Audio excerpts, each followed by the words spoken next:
அன்புள்ளம் கொண்ட மீனராசி நேயர்கள் அனைவருக்கும் எனது பணிவான வணக்கங்கள். இந்த மீனராசி என்றது காலபுருஷ தத்துவத்தில் 12வது வீடு.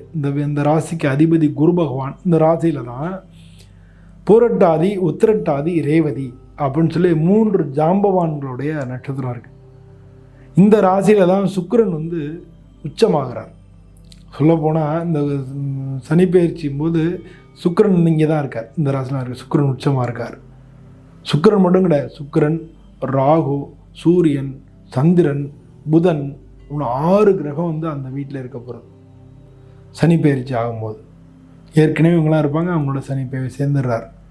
ஸோ இப்படி ஒரு 6 கிரகமும் அந்த டயத்தில் சனி பயிற்சி ஆகும்போது உங்கள் ராசியில் இருக்கும்.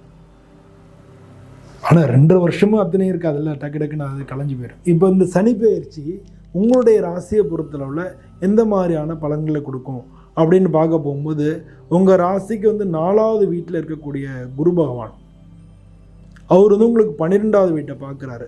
ஜென்ம சனியாக இருக்கிறவர் ஏற்கனவே ராகுவும் சேர்ந்துருக்காரு. அதனால் மார்ச் மாதத்துலேருந்து மே மாதம் வரைக்கும் உங்கள் உடல்நிலையை நீங்கள் பார்த்துக்கணும்.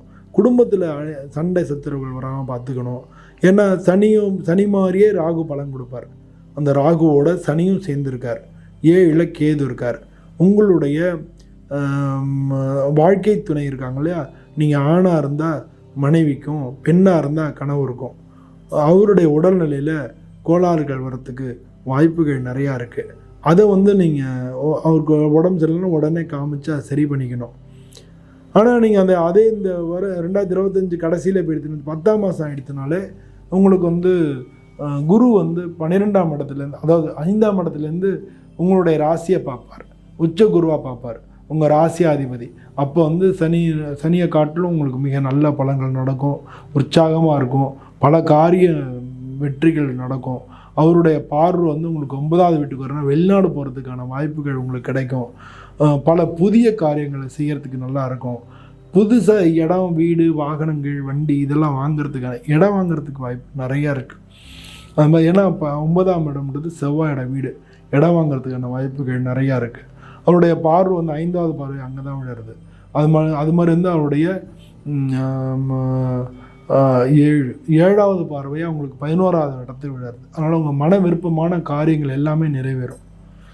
ஸோ இந்த மாதிரி வாகனங்கள், அதான் 7ஆம் இடத்துல அதிபதி சனிவான வாகனங்கள், அது மாதிரி இடம் வாங்கிறது, வீடு கட்டுறது, இந்த மாதிரி எல்லாமே நடக்கும். இது இந்த காலகட்டங்களில் எப்போ நடக்கும்னா 2026 தான் நடக்கும். 2025 கடைசியில் 2 மாதம் அந்த மாதிரி நல்ல பலன்கள் இருக்குது.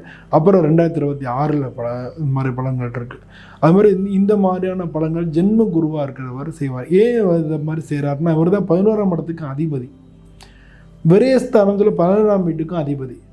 அப்போது நீங்கள் இந்த ராசியில் இருக்கக்கூடிய அந்த கிரகம் உச்சமாக இருந்து இந்த ராசியை பார்க்கும்பொழுது அது யோகமாக மாறுறது. ஸோ யோக பலன்கள் பல நடக்கும். ஆனால் பிட்டான காலங்களில் நடக்கும். ஒரு சில குறிப்பிட்ட காலங்களில் நடக்கும். இந்த மாதிரி பிஸ்னஸ் பண்ணுறீங்கன்னா பிஸ்னஸ் ரீதியாக நல்ல உயர்வான காலங்கள் வரும். ஆனால் கஷ்டமான காலங்களும் வரும். இப்போ 2025 பயணிக்கக்கூடிய உத்திரட்டாதி நட்சத்திரத்தில் பல காரியங்கள் தள்ளி போகும். பல காரியங்கள் ஃபெயிலியர் ஆகும். கடைசி நேரத்தில் ஃபெயிலியர் ஆகும். இதெல்லாம் 2025 நடக்கும். 2026 பார்த்தா நீங்கள் நினச்சி பார்க்காமே அந்த காரியம் அதுவாக அதுவே உங்கள்கிட்ட சக்ஸஸ் பண்ணிட்டு போகும். ஸோ அப்படி காரியங்களே மாறும். அதனால் இந்த 2.5 வருஷத்தில் கொஞ்சம் நல்லா இருந்தாலும் கொஞ்சம் கஷ்டமான பலன்களும் உங்களுக்கு இருக்குது அப்படின்றத நீங்கள் புரிஞ்சுக்கணும். உடல் ரீதியான பாதிப்புகள் இருக்குது, உடல் ரீதியான கஷ்டங்கள் இருக்குது. உங்களுக்கு இல்லாட்டினாலும் உங்கள் வீட்டில் யாருன்னு ஒருத்தருக்கான உடல் கோளாறுகள், மருத்துவ செலவினங்கள் இதெல்லாம் வரதுக்கான வாய்ப்புகள் நிறையா இருக்குது. ஸோ இந்த மாதிரியான விஷயங்களை நீங்கள் பார்த்துக்கணும். நீங்கள் மாணவ செல்வங்களுக்கு மிக நல்ல காலங்கள் தான். 2026 மீன ராசியை சேர்ந்தவங்களுக்கு மிக மிக நல்ல காலங்கள். 2025 நல்ல காலங்கள் தான். ஆனால் 5ஆம் மாதத்தில் குரு பயிற்சி ஆனதுலேருந்து 5ஆம் மாதத்துலேருந்து மீனராசி அன்பர்கள் மாணவ செல்வங்களுக்கு மிக நல்ல காலம். த்ரோட் இந்த அடுத்த சனி பயிற்சி வரைக்கும், அதாவது 3/6/2027 வரைக்குமே உங்களுக்கு நல்ல பலன்கள்லாம் மாணவ செல்வங்களுக்கு நடக்கும். படிப்பு ரீதியாக மிக உயர்வான பலன்கள் நடக்கும். படிச்சுட்டு வேலை தேடிக்கிட்டு இருக்கிறவங்களுக்கு 2025 அந்த கடைசி டிசம்பர் அந்த மாதிரி டயத்தில் உங்களுக்கு வேலை கிடைக்கலாம். இல்லாட்டினா 2026 தான் வேலை கிடைக்கும். ஏற்கனவே வேலை பார்த்துட்டு வேலை மாறணும் அப்படின்னு நினச்சிட்டு இருந்தீங்கன்னா கொஞ்சம் பொறுமையாக இருங்க. 2025 அக்டோபர் மாதத்துக்கு மேலே உங்களுக்கு மாற்றங்கள் கிடைக்கும். நடுவில் வந்து வேலையை விட்டுட்டு திண்டாடாதீங்க, கொஞ்சம் பொறுமையாக இருங்க. அதனால் இந்த மாதிரி கஷ்டமான பலன்கள் நீங்கள் பார்த்து நடந்துட்டீங்கன்னா தான் நல்லது. இந்த ராசிக்கு அதிபதி வந்து குரு பகவான், அவர் தான் உங்களை எப்படி பார்ப்பார், எப்படிப்பட்ட பலன்கள் நடக்கும் அப்படின்லாம் நான் சொல்லிட்டேன். ஆனால் இந்த ராசியில் இருக்கக்கூடிய ஒரு சனி பகவான் இப்போ வந்து 7.5 சனி, அதில் ஜென்ம சனியாக நடக்கிறது.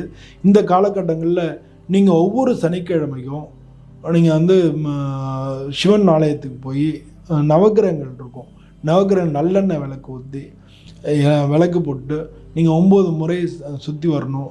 27 முறை ஒரு தரம் சுற்றுறதுக்கு 3 தரம் சொல்லணும். அந்த மாதிரி வந்து 27 முறை ஓம் சனீஸ்வராய நமஹ அப்படின்னு சொல்லலாம். இல்லாட்டினா நீங்கள் வந்து சனிபானுக்கு காயத்ரி மந்திரம் தெரிஞ்சு அதை சொல்லலாம். இந்த மாதிரியான விஷயங்களை பண்ணிக்கலாம். அது இல்லை, இன்னும் ரொம்ப கஷ்டமாக இருந்ததுன்னா ஒரு 48 நாள், அதாவது 7 வாரம் இந்த சனிக்கிழமை ஆரம்பிக்கணும். ஆனால் தொடர்ந்து 7 வாரத்துக்கு பண்ணணும். அப்படின்னா ஒரு 49 நாள் வரும். 7 49 இல்லையா? அதனால் அதோடு முடிக்கணும். எப்படி தொடங்கணும்னா ஒரு வெள்ளை துணி வச்சு அதில் வந்து எள்ளு பரப்பி அது மேலே வந்து நல்லெண்ணெய் விளக்கு வைக்கணும். வீட்டில் நான் சொல்கிறது வீட்டில் இது மாதிரி வைக்கணும்.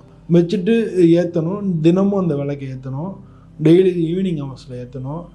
கரெக்டாக 1 வாரம் முடியும். அடுத்த சனிக்கிழமை வருது, இந்த எள்ளை வந்து மாற்றிடணும், வேறு புது எள்ளு போடணும், திரும்ப அந்த விளக்கு வைக்கணும், ஏற்றணும். இது மாதிரி வந்து ஒவ்வொரு சனிக்கிழமையும் அந்த எள்ளை மட்டும் மாற்றிடணும். மாற்றி நீர்நிலைகளில் எங்கே வேணாலும் தண்ணியில் போட்டுடலாம். அப்போ தான் முளைக்காது. அது முளைக்காத மாதிரி நம்ம போடணும். அது மாதிரி நீர்நிலையில் போட்டுடலாம். போட்டுட்டு இது மாதிரி பண்ணிட்டு வரணும். இது வந்து 7 வாரம் பண்ண ஒரு மண்டலம் 48 நாள் ஆகுது. இது மாதிரி 7 வாரம் 7 சனிக்கிழமை முடிகிற வரைக்கும் அதை மாற்றி நீங்கள் பண்ணிங்கனாலே போதுமானது. வீட்டில் வந்து அமைதி நிலவும், வீட்டில் சண்டை சச்சரவு இல்லாமல் இருக்கும், உடல்நிலை கோளாறுகள் இல்லாமல் இருக்கும். அதனால வந்து உங்களுக்கு மிக நல்ல பலன்கள் கிடைக்கும், மனசு தெளிவாக இருக்கும். அப்போ எந்த பிரச்சனையும் நீங்கள் ஈஸியாக ஹேண்டில் பண்ணிடலாம். ஸோ இந்த மாதிரி நீங்கள் அதை பண்ணிக்கிறது ரொம்ப முக்கியமானதாக இருக்குது. முடிஞ்சால் இதை செய்யுங்க. வீட்டில் அது மாதிரி என்னால் செய்ய முடியாதுன்றவங்க கோயிலுக்கு போய் வணங்கிக்கலாம். பொதுவாக வந்து இந்த சனி பயிற்சினால் பலன் பெறக்கூடிய நல்ல பலன்களை பெறக்கூடிய ராசிகள்னால் ரிஷபம், கடகம், துலாம், மகரம், இதுக்கெல்லாம் நல்ல பலன்கள் கிடைக்கும். கொஞ்சம் கஷ்டமான பலன்களை பெறக்கூடிய ராசிகள்னால் மிதுனம், கன்னி, மீனம், தனுசு, இதுக்கெல்லாம் கொஞ்சம் கஷ்டமான பலன்கள் இருக்கும். கொஞ்சம் சுமாரான பலன்கள் பெறக்கூடிய ராசிகள்னால் மேஷம், சிம்மம், விருச்சிகம், கும்பம், இதுக்கெல்லாம் கொஞ்சம் சுமாரான பலன்கள் கிடைக்கும். ஸோ இந்த மாதிரி உங்களுடைய வீட்டில் இருக்கிறவங்க மற்றவங்களுடைய ராசிக்கும் எப்படி இருக்குன்னு பார்த்துட்டு எல்லோரும் வந்து பண்ணி உங்கள் சொந்த ஜாதகத்தை பார்த்து இப்போ என்ன தசாபுத்தி நடக்குது, அது நல்லா நடந்துன்னா இதனுடைய பிரச்சனைகள் பெருசாக இருக்காது, இதனுடைய தொல்லைகளும் பெருசாக இருக்காது, கஷ்டங்களும் பெருசாக இருக்காது. அதையும் நீங்கள் ஒரு நல்ல ஜோட்டை கொடுத்து அனலைஸ் பண்ணிட்டு இந்த கோச்சார பலன் சேர்த்து பார்த்தீங்கன்னாலே பொதுவாக இந்த 7.5 சனியில் பெரிய கஷ்டங்கள் ஒன்றும் இல்லாமையே நம்ம கடந்து வந்துடலாம்.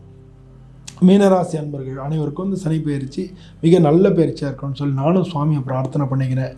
எல்லோருக்கும் நன்றி, வணக்கம்.